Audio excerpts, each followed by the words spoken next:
This is Business Rockstars. I'm Mark Lack, and we're here to inspire, inform, and connect a community of entrepreneurs. Joining us right now is Mario Herbelin Canelas. He's the CEO and founder of Visual Podiums. What's up, brother? Good to have you. How you doing, Mark? Good to be here. Good to be here. So he kind of says it in the name, Visual Podiums, but tell us, what do you do? And you have one outside, by the way. We're going to bring it in later, but Yeah, well, it's kind of exciting. What we've done is brought the valet podium or podium into the 21st century. So we've essentially turned one into a smart kiosk, a media kiosk. I was going to say, I saw it out there, and I was like, we must have upgraded something here, because we got a podium with TVs on it and stuff. Oh yeah, it lights up the whole awesome. street. Absolutely. So I got to ask, most people that come through the doors here, like the gentleman before you, comes up with an idea based on a problem they have in your own life. And then the other people just come up with a business that they see a demand for in the marketplace to monetize. How's it for you? Well, we all have many problems in life. Yeah. The one I solved with this one was I've been operating a valet company for over 20 years. Okay. And so one of the things I saw, or a need for improvement, was the actual functional podium.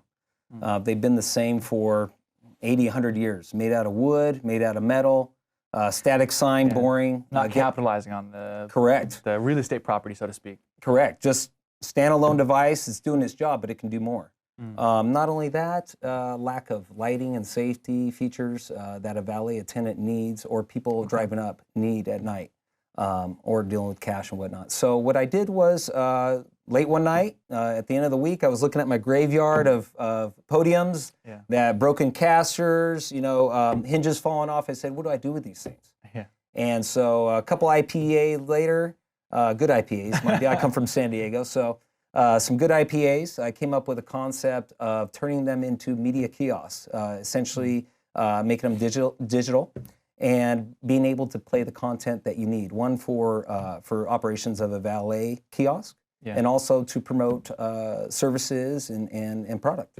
So the question I have for you then is, how are you getting this into the marketplace? Well, besides it being really sexy and appealing as far as a device, everyone from my 6-year-old to my mother who's 72, they love the iPhone, right? So essentially you walk up to this or drive up to it and it looks like an iPhone on steroids. So your Fleming's or your valet company, essentially I come up and I say, hey, how would you like to have a $10,000 piece of equipment, state-of-the-art equipment, at little or no cost to you, that's going to improve your business 10% or more, and improve the ergonomics and safety of your employees. So do you have the statistics to validate the 10% increase? So far, we have tested out, we've had this out in the market for 11 months, beta testing. And with the accounts that we've launched them with, which is over 60 at this point right now, we have got reviews from all the owners, and I would say 80% of them have testified that they're improved, it's improved their revenue. Anyone walking by, it just lures them into the business. Whether it's a restaurant or it's a boutique, and the valet operations, they look like all-stars now. They look like trusted valet attendants that you can trust with your car. They have this fancy piece of equipment. It looks state-of-the-art. You're pulling up in a nice car. That's what you want to see. Yeah. So it's improved. It's true. I mean, I would be more incentivized. I usually do valet, and I'd be much more incentivized, weirdly, now I'm thinking about it. Like if I rolled up and I saw that, I would just immediately think like, oh, this is inevitable. This is the inevitable transition of the future, is screens everywhere. We've got 3 of them. Yeah, right here. 3 of them behind us that just show the logo. It's like, that's the inevitability of things. You go to like, fast food joints have all of their menus are television screens now. Some of them are touch screens. So what have been some of the hurdles and adversity you've had to go through so far? Because I think it's those that usually make people quit and give up. Yeah. And it's the ones that push through and persevere that are successful. You've gone through some of them. What have they been? Well, there's a reason why people like Elon Musk and others have made it while others haven't. And I would say the biggest factor is fear. You have to conquer that fear, because you're going to get it all along the way. There's going to be factors that you don't know. You can plan all you want. You can write the best business plan. You can have someone write the best business plan for you, pay them 50 grand to do so. Yeah. It's not always going to end up that way. So you have to be able to be flexible. You have to be able to control your emotions, control your passion and so forth. When you get so passionate for something, you'll do anything it takes to make sure it's going to work. But you don't want to do it to the point where it's not going to work, but you're going to just do it anyway. So you have to put that realistic outlook on things as to, is this worth it? Is your time worth it? What is going to be the results of this, and is it worth, inevitably your time? So what I found, there's a struggle all along the way, from the startup, your startup crew, funding, especially when you're in no man's land. Raising $20 million is just, it takes the same amount of work for someone to raise 20 million as it does two. So when you're doing a startup, my startup wasn't 50 grand, 100 grand. This is a real deal startup with its technology. It's in a fast-paced game, and it's very desirable.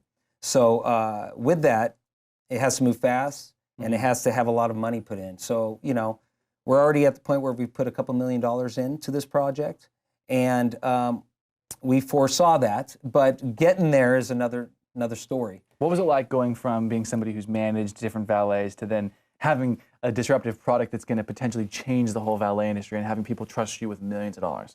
What was that like? Well, I've been someone trusted with millions of dollars in cars. I'm an automotive guy. I've been handling Rolls-Royce and a lot of top name brands for many years, 15 plus years. But I would say what I enjoy is improving the industry, integrating something that's bettering businesses. That was my whole intention from the get-go, and I made it lucrative. Not every valet company is going to want to spend $8 grand on a valet kiosk if their kiosk is working well. But I was able to come up with a creative way where they can have that equipment and have it paid for them as well, and improve their business. So that's the question. So do they not pay the $8 grand up front? They can pay it through financing or something like that? Correct. They are for purchase, but we have found that our leasing option has been the more favorable option for people. I would assume. It would take a while to recoup that $8 grand, but the financing.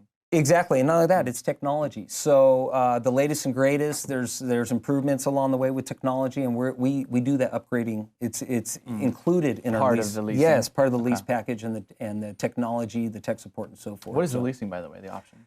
So it depends on the longevity of the contract. It can range anywhere from $249 a month, $249 a month, up to $500 a month, depending on your demand with media requests and so forth. If you're a company that already has your on-site SEO and graphic designer, you just send us the media, and we'll make that package really affordable for you. If we have to design all your media and content and throw it on there and so forth, then there's a little more management involved. A lot of things that I wasn't even considering, right? Is that what are they actually going to put on there? You guys will do that for them. So I love that, the rollout of that business. My question for you was going from valet manager to being an entrepreneur always in the plan? Yes. It was, yes. Well, no. I was a valet owner. I got into the valet business, not as a valet attendant. I saw an opportunity, and I made a valet business a better valet business. And it went from there to 15, 20 accounts, and then, 15 years later, we need to change this game a little more. Everything's becoming automated. I'll tell you this, when we drop off these podiums to valet, they almost bow down because they're so impressed and love the results it's giving them and their company. Again, they feel like rock stars on the curb versus con artists or hustlers. And that's the image of valets always had. And this is changing their image. Well, you've been in the space for a while, and now you're disrupting it, so I love that. We'll be right back with Mario. This is Business Rockstars. I'm Mark Lack. Connecting a community of entrepreneurs is what we do, so you can join us on Facebook, Twitter, and online at businessrockstars.com. This is Business Rockstars. I'm Mark Lack, and we're here to inspire, inform, and connect a community of entrepreneurs. Mario Herbelin Canelas is joining us. He's the CEO and founder of Visual Podiums, and we've got one in here. We had to do a lot to make this happen, so I'm excited. We get to show this baby off. Tell us what we're looking at here. Give us your elevator pitch. Well, what we have here is a state-of-the-art digital media kiosk controlled by a computer. We have the future, Mario. The future. This is the future of the valet industry. So as you can see, 43-inch screens all around, anti-glare film, tempered glass, ergonomically sound for a valet attendant. We have them built in with hand warmers and so forth for the winter. You can change your content on demand on this thing. So as you see on the front of this here, we have a banner on the top. I believe right now it's advertising my automotive business in San Diego. It has the AP logo on top. In a valet setting, you would see that say valet there. And then on that spinning cube, you would see the price of the account, as well as, say, Donovan's or Fleming's or the restaurant you're patronizing. And then below that, you'll see media changing. That is our advertisement portal.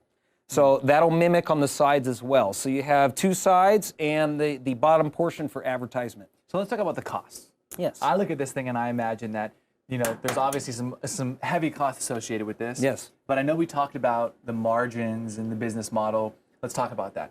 Can we talk about that? Yeah, absolutely. How much does one of this cost you? So what this costs me, or what it would cost someone retail, would be about $8,000. Okay. Okay. But we do have options for lease versus purchase. And also, as I mentioned before, we can actually arrange it to where an advertiser sponsors it for your business or your valet operation, and it'll be because their ads are on it. Correct. Like that. Okay. They're sponsoring the podium. They're paying for that lease agreement. And for only a couple $100 a month, depending on the the agreement, advertisers will pay that, especially the big ones. Absolutely. So absolutely. essentially, you can get this thing at your restaurant or wherever for free. At no cost to you. If you set it up properly. Correct. So do you guys help facilitate those agreements, and do you have the companies that will pay? Or Absolutely. Okay. So what we do is we go and pre-qualify the account. Okay. Say a restaurant or a valet account calls us up, hey, we'd like to get one of these devices. Like Javier's at Irvine Spectrum. Perfect. So we'd go, we'd meet with who's in charge there, the business development, and strategically plan out where these would be placed and how they would be using them. After that, we'd see their volume, their CPM ratio, how many impressions they're going to be able to offer at that location, and that will qualify them for that determines obviously the advertisement. value. If we've got a lot of traffic coming through here, not necessarily like at the Irvine Spectrum, lots and lots of the traffic isn't just for Javier's, it's for the entire Correct. spectrum, which probably gets, I don't know, hundreds of thousands, if not millions of people there on an annual, yearly basis. Correct. So this would be worth a lot. That's the places I'd think of as like, Absolutely. Where's all the traffic already going? The malls. But keep in mind, you have 25 of these out at 25 different valet accounts, and you have the Sandac or the information of how many cars pass each intersection. You're getting more than 300,000 impressions per day. Versus a billboard on the 5 freeway getting maybe 250,000. So I pay $250 a month, and I'm getting millions of impressions, potentially. No. So the advertisers' fees are a little different than the leasing options. Yes. Okay. They will sponsor it to the fact where it'll be profitable enough to where it pays for the lease agreement or lease contract that you would normally pay. Okay. The fees are different for the advertiser. Obviously, the CPM ratio is very intriguing to them. It's about a $2 to $3 CPM ratio. What about if somebody says, I'll pay the $250 and then I'll go and I'll make money on the back end and have an advertiser pay it, so now they actually make money? Because I'm a businessman, I'm an entrepreneur. Yeah. I'm already thinking, I'll pay the $250 for this, and then I'll go out and I'll get somebody to pay me $1,000 a month, and then I'm actually getting cash flow. Now I'm making money off this. Correct. Good question. So the way it works is we have a contract set up to where we are the only one. Yes, non-compete. Where what we do is we protect the business that it's in front of. So say it's in front of a restaurant, we will not advertise another restaurant, another dessert place, or anything. We're seeking, Geico Insurance, Firestone Tire, Coca-Cola, Anheuser-Busch, national advertisers. If you were say, hey, I want to start up an advertising business and want to use these, absolutely, we work hand in hand with you, and we arrange a split. Okay, so we would actually provide the devices for you, and front the devices as long as the arrangement was healthy, and we'd be able to cut you in on the profit sharing on that as well. Okay, cool. I love the model. We got the LED lights back here. Maybe we can get one of the cameras to pan around here for us. So, love it. Definitely different than any of the other valets I've ever been to. You got this whole thing set up here. Yeah. Well, I love the numbers. You know your numbers. That's really important, especially for a model like this. And I think at the end of the day, the fact that you know your numbers is a representation that the investors who have worked with you obviously hired the right guy. What excites you most about this moving forward for the future? What excites me most about it is all the features that we're going to be adding to it. Geofencing mechanisms. This world and age we live in is becoming automated. Everything's becoming digital, automated. I mean, you walk up to something, it already knows face recognition, what ad to throw at you, what's appealing to you, etc. So the limits to this are endless. It is the first modular device. This runs on battery power. We have our new ones running up over 24 hours with lithium batteries. So they charge just like an iPhone. Our lithium batteries, literally you charge them for 2 hours and it'll run 24 hours. So you're able to place this in any setting you would like, whether it's a convention center, an event hall, a concert, hospital, airport, you name it. They're utilized everywhere. After this interview, you're probably going to notice podiums you never noticed before. You probably know the numbers better than I do. Maybe hundreds of thousands of businesses that would fit this and want this. Absolutely. How are you going to get it to all of them, though? Well, these things can't be cheap to ship around the country. They can't be cheap, but again, we can't afford them or provide them to you at little or no cost. You brought one here. So. Yeah, but how we're scaling this is simple. Right now, we're working with all the parking companies, scaling it nationwide through some of the biggest names in the industry and the smallest. And we're getting placements all across California right now. Our goals are to hit Miami, New York, Boston, Chicago, all across the U.S., obviously, and internationally. We're making different shapes and sizes, models. We have 5 different models, double wide, smaller, for different applications. Which one's this? This is like our VP5. This is our 5th model. And we have one bigger than this. So this is our 2nd largest right now. The other one is twice as wide, and that's mainly for a hotel setting. We're making some customized ones for TSA right now. They're a little smaller to be utilized through security, check-ins, check-outs, notify you of liquids, you know, the dogs, all that good stuff we need to know before boarding the plane. Somebody says, I love this. Obviously, they're going to start being aware of these things out in the marketplace, but where can they follow you and learn more about this? They can actually follow us at www.visualpodiums.com or www.digiadsinc.com. Awesome. And, you know, I must say, none of this is possible without a good support of a good wife, and I definitely have that as well. So, well, you sound like a very grateful and blessed man. I'm excited to see these things everywhere, and I appreciate you for coming on the show, brother. Thanks for having us. Thank you. I'm Mark Lack. This is Business Rockstars. Connecting a community of entrepreneurs is what we do, so you can follow us at Facebook, Twitter, and online at businessrockstars.com.